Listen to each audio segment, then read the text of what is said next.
Oh, yeah.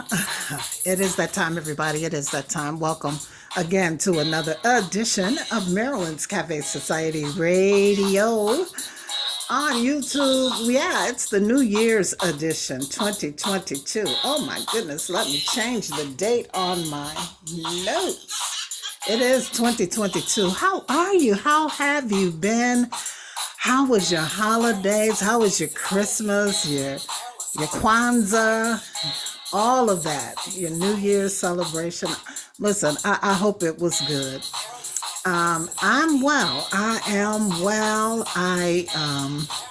The holidays have come and gone. You know how it is. It's like turning on a light switch. We're all in the holiday cheer, and then, boom, it's all over. So I took some time off last week. I know a few people asked about the show last week, but I took some time off. I just needed to get rest, get refreshed and ready for this amazing new year, 2022. And I hope that you are ready as well. As a matter of fact, last week the new year ushered in significant snowfall here in the Midwest. My goodness, we saw anywhere from 3 to 9 inches in the Chicagoland area, depending on where you live. And of course, following that were the frigid, cold, winter-like temps. Well, listen, it is winter, so here we are in the midst of winter, of course, welcoming in the new year.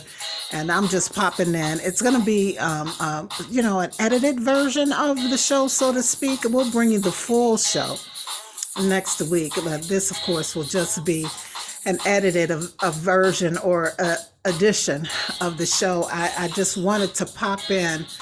You know me, I'm always doing something, taking on projects, doing extra, extra. And so it has affected this week's show.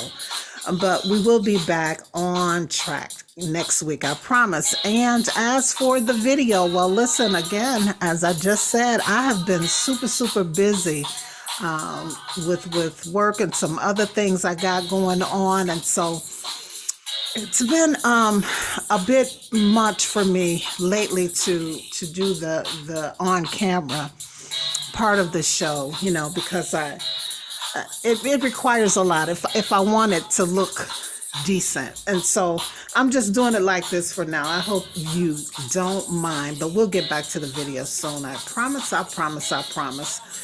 All right, so listen, everybody, I don't have the COVID report that I normally present. We'll get back to it next week, but I do have some related news. And of course, I guess this is good news, fortunately, after hearing all the bleak reports about how the coronavirus and its variants, especially this new one, was affecting the vaccinated and the unvaccinated, how it disrupted travel plans, overloaded hospitals, and, of course, negatively impacted employers and employees, and slowed the start of some schools after the holidays, and even sent some back to remote learning.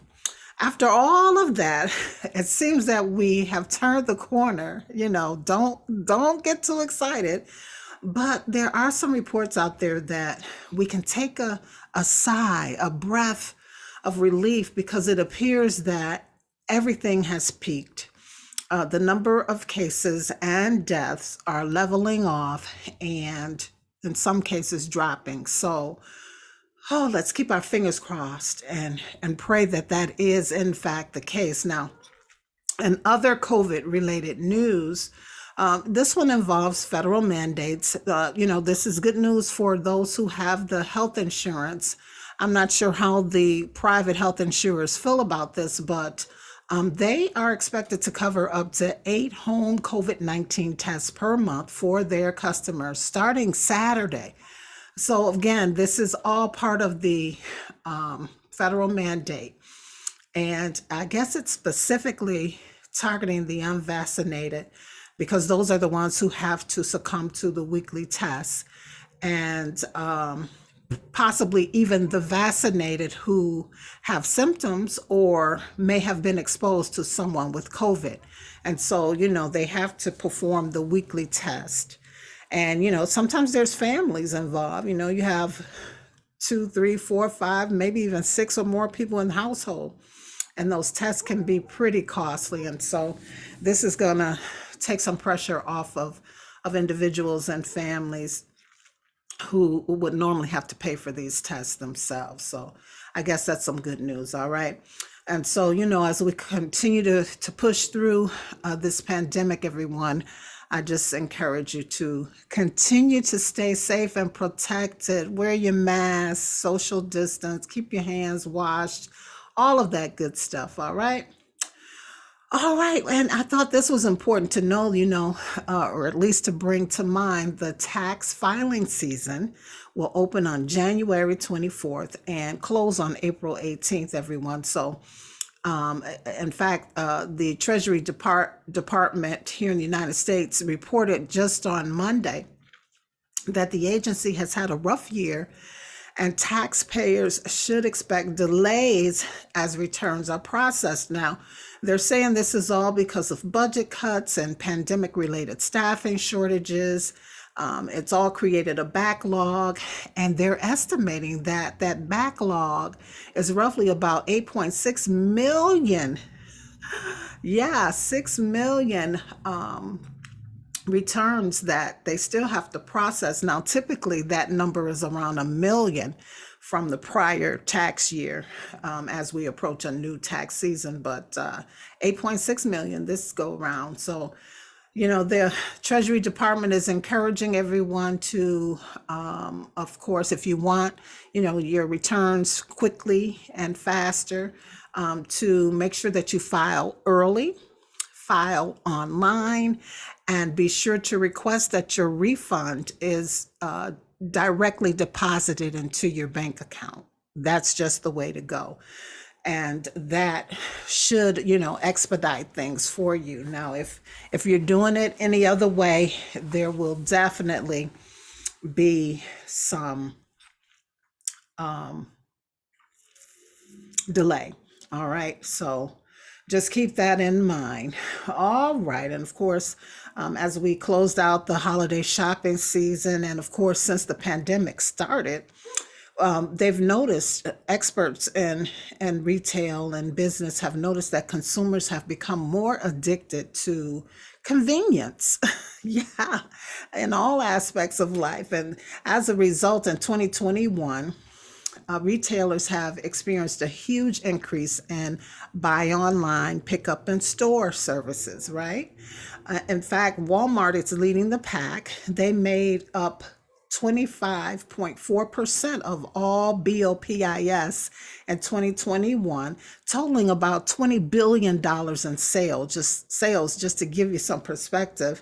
Now, Home Depot came in at number 2 with 13.3% of those buy online, pick up in store sales, followed by Target, Best Buy, and Lowe's. Now, buy online, pick up in store is predicted to top 100 billion in sales as we close out this year, 2022. So we'll keep that number in mind a year from today and see if that has in fact been the case. Now, while the bricks and clicks have been one and the same for a few decades, it now seems that physical stores and their e-commerce sites may be heading for divorce. Yes. They may be separating because there's a new breed of activist investors who are pushing some of their department stores to reconsider their omni-channel strategies and make the unprecedented choice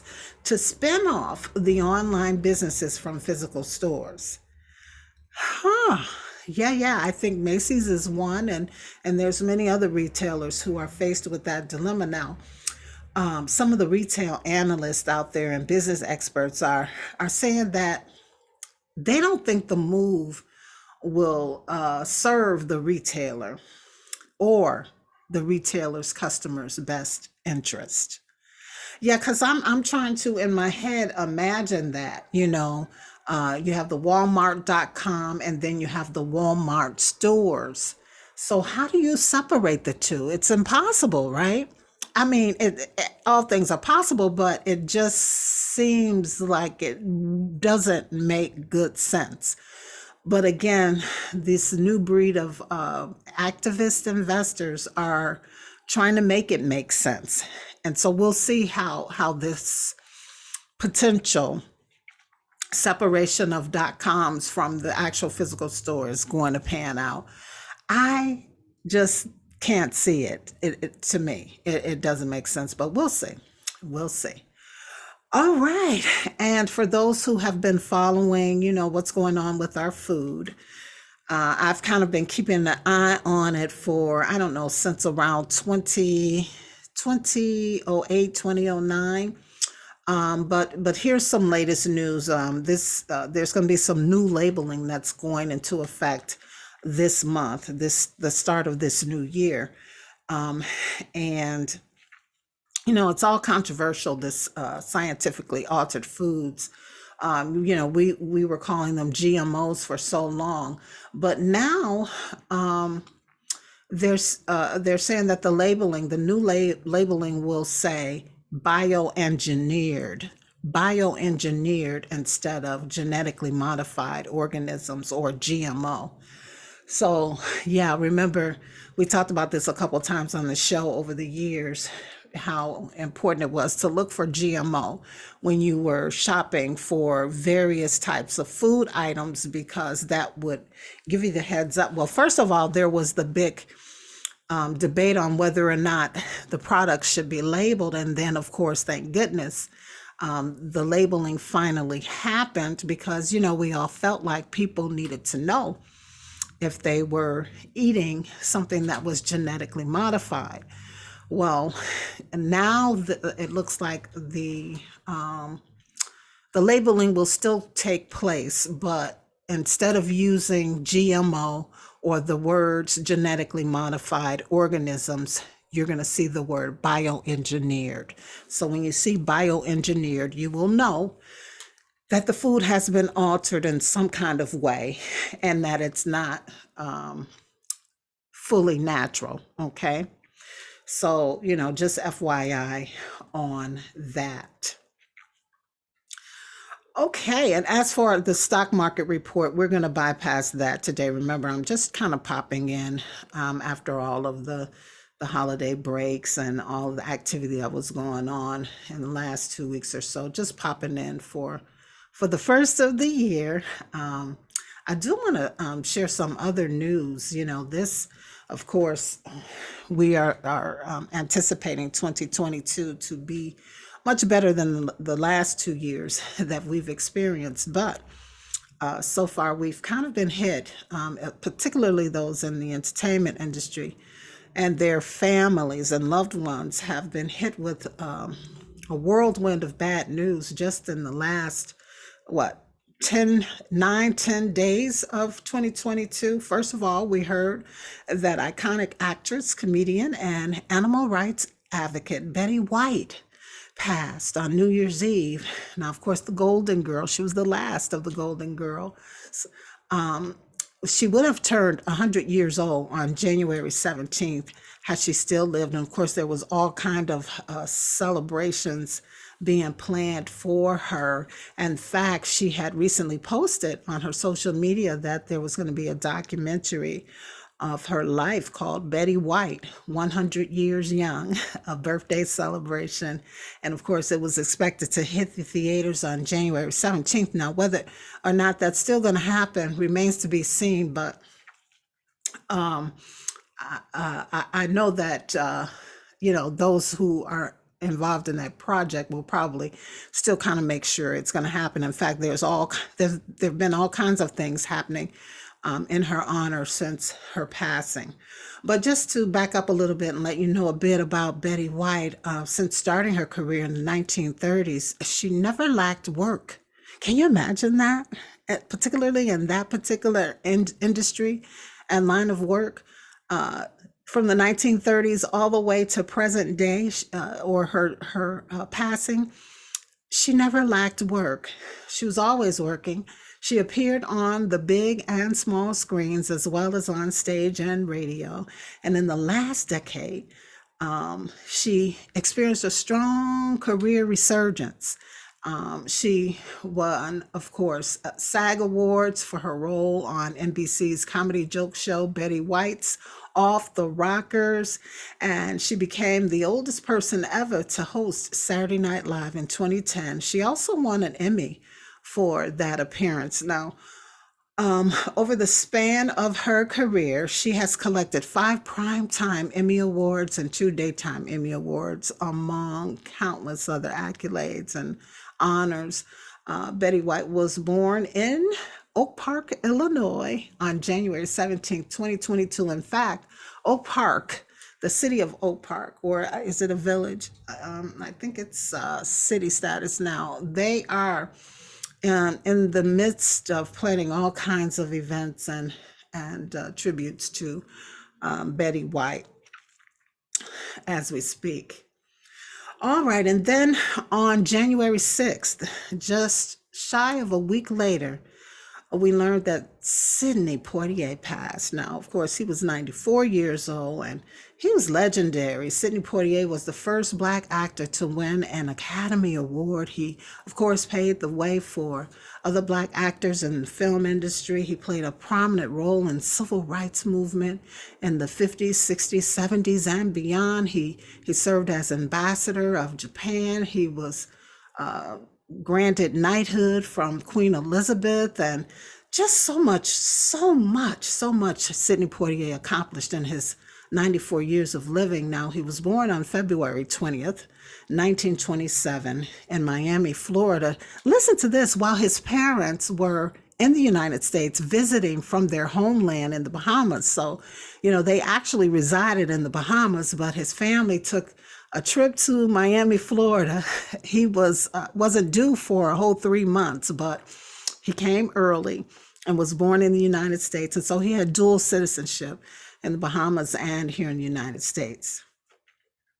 And then just on this Sunday, January 9th, the report came down that Bob Saget, actor and comedian Bob Saget, passed away. He was 65 years old, and he was well known for, as a stand-up comic and best known for his role as Danny Tanner on ABC's popular sitcom Full House, which was later revamped and revived as Fuller House, in which he also starred. Now, of course, Robert Lane Saget was born on May 17th, 1956 in Philadelphia, Pennsylvania. Now, social media platforms have been flooded since New Year's Eve with all kinds of tributes and condolences and just memories of these three. Just reading some of the tributes and the memories and as I said, condolences that people from all walks of life, but particularly those in the entertainment industry, they shared about these three iconic individuals. We've learned, we've gotten a peek, I guess you could say, inside of who they are as regular people, and it seems that they really, really have touched so many and left a lasting impression with all that they met. And we know that everyone just adored Betty White and Sidney Poitier, and of course learning about Bob Saget and how he was adored. As a matter of fact, those who've been with the show for a while, that for a period in my life, I was what was considered a long-term substitute teacher. And, I had students over the years, but I do recall one particular class of students where at least 3 of those students were obsessed with Bob Saget. For some reason, they just loved him, and, they let it be known, and they would do things and mimic him and all of that. But so anyway, we just, from the Maryland's Cafe Society, want to send our heartfelt condolences and prayers to the families and friends and fans of those three, Betty White, Sidney Poitier, and Bob Saget. All right, and then you'll have one more thing. Well, one last thing. I think I can share this with you. I we're going to be reviewing our word for the month of January, and so this one last thing is just to make note of the fact that um, there have been some words removed. Now, in the past, we've talked about words that have been added to the dictionary here in the United States. But this go round, I want to share just a couple. I think there's probably nine or 10 words that have been removed from the dictionaries here in the United States. I'll just run through a couple of them. One of them being brabble, brabble. Brabble, yeah, sounds like squabble, right? Squabble, meaning to quarrel, to argue, to fight. Yeah, brabble has been removed. Well, because there's squabble. There's the word squabble. So brabble has been removed. All right. I've never heard anyone use that word, brabble. Another word that I never really heard anyone use, frigorific. Frigorific. That word was used to describe something that causes cold or something that is chilling. Frigorific. Now, folks in these days use the word that's like a cousin to this word, and that's frigid, right? So frigid still exists, but frigorific has been removed, everybody.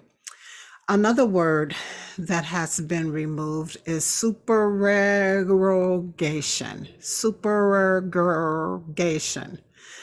Supererogation. All right. Yeah. Kind of sort of sounds like interrogation. And I guess it means going above and beyond what is required for your duty or your obligation or your need. Supererogation. All right. So, again, that's another word that I have not ever heard anyone use. And then yonker. Yonker is another word that has been removed from the dictionary, you all. This word refers to a young man or a child. A young man or a child. And so youngster is the more modern word that we use when we refer to a young man or a child. So younger no longer exists in the dictionary. And so I just wanted to share that with you, all right, before we review our January 2022 word that we're going to make sure that we put into use in our vocabulary, not only for the month of January, but forever. And so remember I said last month that we're just going to do a review of the 2021 words, because repetition really improves the learning process. It really kind of drills in the learning. And so in 2021, our word was janissary. Janissary, like January, but janissary. And it means dedicated or devoted follower supporter. Dedicated or devoted follower supporter, janissary. So that's our word that we're reviewing for 2022, janissary, just to make sure we get it right. All right, and so that's it, everybody. I do want to remind folks that you do have an opportunity to promote your business, service, brand, product, whatever, with the Cafe Society, the show and the website and social media and so forth. All you have to do is send an email to producer@marilynscafesociety.com for all the details and important information. Also, remember to check out the website, marilynscafesociety.com. There you can connect with me on social media. Check out the blog. And of course, thanks so much for checking out this YouTube. Well, it's not a video, it's audio, but you get it. We'll get back to video pretty soon. But be sure to like, subscribe, and share this. And remember the email club. Mondays with Marilyn. I'll be sending out weekly emails on Mondays. Inspiration, humor, something real quick and short. If you want to be a part of that email club, just send your email to me. In the notes, just say, sign me up. And that email address that you should send it to is Marilyn's Cafe Society at yahoo.com. Marilyn's Cafe Society at yahoo.com. Okay? All right, and let's just close it out with what love is on this edition of the show. Love is the new year, 2022. And so until we talk again next week, with the exception of the blog that's going to be coming out tomorrow, no later than Thursday. But until we talk again, everybody, be sure that you live, you laugh, and by all means, love. As always, it's a pleasure and a privilege. And of course, we'll talk again on the next show. Peace, everybody.